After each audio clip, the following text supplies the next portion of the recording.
الحقيني يا شيماء، الفطيرة بتتفرد معايا وبتورق، وعند ما ادخلها الفرن بعد دقايق ما بتقبش خالص وكأني ما ورقتهاش، ولما خرجت من الفرن مش مورقة معايا خالص وكأني ما دهنتهاش من الأساس مادة دهنية. بالله عليك يا شيماء تقوليلي ايه السبب؟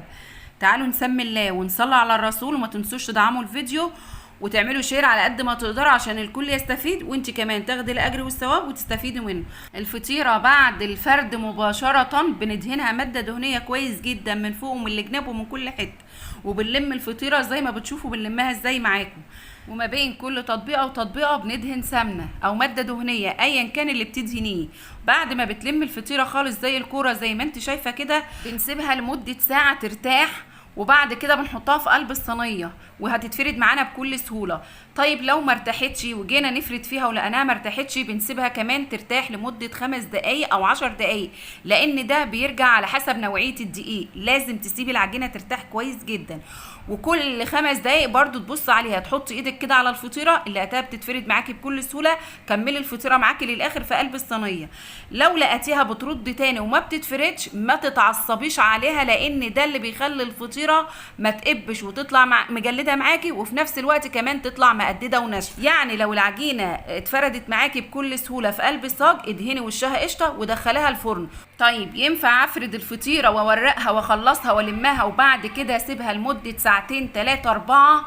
ده اللي استحالة ينفع. الفطيرة عند ما تفرديها وتدخليها الفرن بعد دقيقتين 3 مش هتبدأ تقب معاكي خالص، وهتطول كمان في الفرن. ولما تيجي تخرجيها وتخرجيها بعد السوا هتحس ان هي مش مورقه معاكي خالص، مع ان فردتها كويس جدا ودهنتها ماده دهنيه كويس جدا.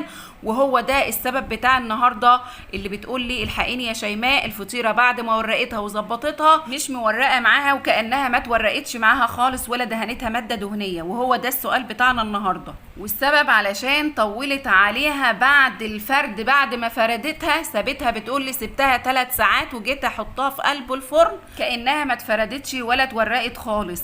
وده كان بسبب الظرف الطارئ اللي حصل عندها، وسابت الفطيره لمده 3 ساعات بعد الفرد. الفطيرة بعد الفرد بأكتر حاجة بنسيبها لمدة نص ساعة، وكمان بنفضل نطل عليها. لو ما اتفردتش بنسيبها كمان لمدة 5 دقايق وبنتابع معاها لحد مدة ساعة. وبعد ما بتتفرد وندهنها قشطة بندخلها الفرن على طول على درجة حرارة فوق المتوسط زي ما انتوا شايفين كده. اللهم صل على النبي. الفطيرة طالعة بتضحك لوحدها، الله أكبر، يا رب يجعله بألف هنا الكل اللي ياكل منه. لو انت عايزة تعملي الفطير وتورقيه وتخلصيه ومش عايزة تسويه دلوقتي وتسيبيه لمدة ساعتين 3 4 علشان لما تيجي تسويه يبقى سخن، حطيه في قلب التلاجة، وقبل ما تيجي تسويه ب10 دقايق اخرجيه.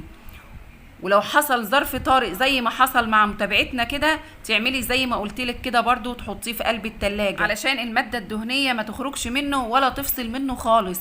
وكمان لو حطيتيه في قلب الفرن ما يطولش معاكي في السوا وينشف منك. الفطيرة بتقعد في الفرن 10 دقايق، ما بتقلش عن 10 دقايق ولا بتزيد عن 12 دقيقة. اللهم صل على النبي. شايفين جمال الفطير؟ اعملوا شير واشوفكم على خير وفي امان الله.